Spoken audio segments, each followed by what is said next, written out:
xew tey jii. jërëjëf Macoumba maa ngi lay nuyu di nuyu ñi ñuy déglu ñëpp di wax rek ne nit moom amul kenn koo xamante ni yéene nañ ko kaso. muy Ousmane Sonko keneen ak keneen. wax dëgg yàlla man loolu il faut que ñu wax ko muy beneen bi mooy président de la république yoon woo mu nekkoon ba mu jëlee nguur gi ba tey wàcc ko maanaam yoonu jàmm yoonu dialogue yoonu réew mi dem ci kanam yoonu réew mi nekk ci dëgg ñuy jub ak jubal président de la république yoon boobu mosu koo wàcc waaye nag il faut que ñuy fàttali ne aussi li nga xamante ni moom mooy njiitu réew dafa am loo xamante ni moom la gàll ci ko mooy dañ ne ko yow yaay gardien de la constitution maanaam yow lépp loo xam ne ay sart mooy sart ndey réew mi war ngaa sàmmoonteeg moom ba nga xamante ni nii nit ñiy jub di jubal loolu mooy li nga xamante ni moom la sart ndey réew mi sas ko moom en tant que président de la république am na nag leneen loo xamante ni moom la ñu ko jox ma jox la ci exemple par exemple ñu ne kat yoon bu defee kiyam ba ñu ne daan nañu diw mu ne président yoon may na ko ci mooy sart ndey réew mi ne ko mën ngaa gracier nangam ak nangam loolu moom tamit bokk na ci ay prérogative la exemple bu ma jox la maintenant li nga xamante ni moo am tey pour ñëwaat ci yëf yi mooy Ousmane Sonko yoon teg na ko loxo mu dem garde à vue tey ñu placé ko sous mandat de dépôt loolu jàpp naa ne mbiru yoon la te dossier boo xam ne dafa pendant devant la justice mënuñoo dugg ba ci biir waaye li nga xam ne daal moo ci am te ñu gis ko moom mooy président de la république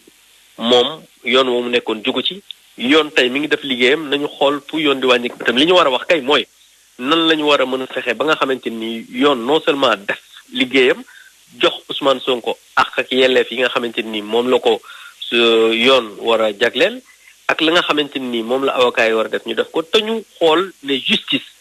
moom moo war a nekk cëslaay ci réew boo xamante ni ñëpp dañ ko war a respecter muy pouvoir comme opposition parce que damay fàttali tout le temps ne juge ak magistrat yi fi nekk nii ñoo fi nekkoon Abdou Diouf retraité peut-être nekkoon fi Ablaye Wade ñoo fi nekk Macky Sall bu fi Macky Sall jógee juge yooyu ñooy continuer di dox donc il faut que ñu bàyyi wax ne juge bi lii la def ak lee la def nañu wóolu yoon xam ne yoon mi ngi def liggéeyam parce que man de bokk naa ci ñi nga xam ne ay républicain lañ jàpp naa ne yoon ci réew mi dafay def liggéeyam ndax gis nañ saa su ne yoon bii mu jox souvent opposant dëgg souvent mu jox ku nekk ci nguur donc loolu mooy wane ne jaaxaanaa lañu tëdd maintenant nag politique moom bu jubee ñu bari di nga gis ñuy wax ay wax maa ngi dégg sànq le maire de Bignona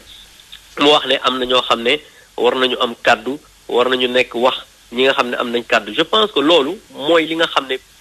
homme politique bu nekk loola war di wax mais waroo xaar ba tey jii ñu ne yegg nañ fii ñu commencé wax loolu dafay am leneen lu muy nuru te ñun ñëpp muy homme politique opposition pouvoir amul kenn koo xamante ni réew mi tàkk di nga ci mucc amul muy pouvoir comme opposition parce que jàpp naa ne ki yor nguur gi bëggul mu tàkk parce que bëgg na li ñuy doxal mu egg ki nga xam ne opposition la nekk moom dafa bëgg a jël nguur gi donc moom it jàpp na ne warul fekk réew moo xam ne dafa tàkk donc loolu mooy li nga xam ne li fi am en tout cas ñuy woote nit ñi dal jël yoon bàyyi ko mu def liggéeyam parce que jàpp naa ne loolu moom mooy état de droit loolu mooy démocratie mais ci wàllu par exemple ñoom seen ligne de défense li ci ëpp doole muy avocat yi di ñi bokk ci parti Pastef ba ci Yewwi Askan Wi mooy dossier bi dara newu ci politique képp la bañ mu bokk ci élection yi ndax xam nañ ne buy bokk di gagné. waaw xam nga avocat moom du ma ne avocat liggéeyam rek lay def moom déggoo ñu naan sama client xam nga client moom. boo ko dee layool. da ngay gis sax koo xamante ni dañuy gis nii ñu ne moom rey na ni avocat bi ñëw ne reyul ni loolu liggéeyam la donc avocat yi li ñuy wax moom jàpp naa ne du ma ne jarul dóor sa doom waaye dama naan rek avocat la. boo xamante ni ñu ngi liggéeyam nañ leen ko nangul loolu donc loolu mooy li nga xamante ni moo ci am mais amul dara loo xamante ni wax dëgg yàlla mën nañ ko ci wax. waaw kon en français honorable vice-président Abdou Mbow comment vous appréciez cette décision du doyen des juges de placer sous mandat de dépôt Ousmane Sonko? Voilà, je voudrais d'abord dire que nous tous nous ne souhaitons la prison à personne, mais nous sommes aujourd'hui au Sénégal qui est un état de droit, qui est une république dirigée par un chef de l'État qui est le gardien de la Constitution et qui doit travailler à ce que toutes les institutions de ce pays puissent fonctionner normalement. Et comme vous l'avez dit tout à l'heure, c'est un dossier qui est pendante devant la justice. La justice étant rendue au nom du peuple sénégalais, quand on aura le verdict, on pourra donner notre point de vue sur la question. Maintenant, aujourd'hui, ce qu'on devrait dire est que on devrait laisser la justice faire son travail, parce qu'il faut qu'on arrête que quand un homme politique est interpellé par la justice, qu'on dise que voilà, c'est une justice à deux vitesses, c'est une justice qui n'est pas transparente, alors que nous tous nous savons que nous avons toujours vu la justice rendre des décisions favorables à l'opposition aujourd'hui, ou bien demain favorables aux gens qui sont au pouvoir. Ce qui veut dire que la justice est en train de faire son travail normalement. Parce que les magistrats qui sont là, ce sont les magistrats qui étaient là au pouvoir de Wade, ils sont là, et demain ils seront là quand Macky Sall ne sera plus président de la République. Donc, ce qui veut dire qu'il faudrait qu'on respecte les institutions de ce pays. Il faudrait qu'on respecte la justice de ce pays. Parce que la justice est l'un des derniers remparts d'une démocratie. C'est pourquoi nous devons travailler à ce que cette justice soit forte, à ce que les magistrats soient forts, à ce que les juges d'instruction puissent avoir une légitimité de pouvoir faire le travail convenablement, ce qu'ils ont fait aujourd'hui. Maintenant, il faudrait qu'on appelle au calme, qu'on appelle à la sérénité, qu'on appelle les Sénégalais dans leur majorité à comprendre qu'aujourd'hui, nous sommes dans un pays